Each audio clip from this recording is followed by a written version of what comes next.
PCSO Director Imelda Papin handa nang magpaabot ng tulong sa mga kababayan sa Bicol. Alamin natin ang buong detalye ng balita.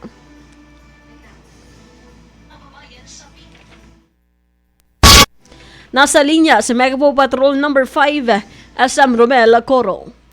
Bicol Network News Report!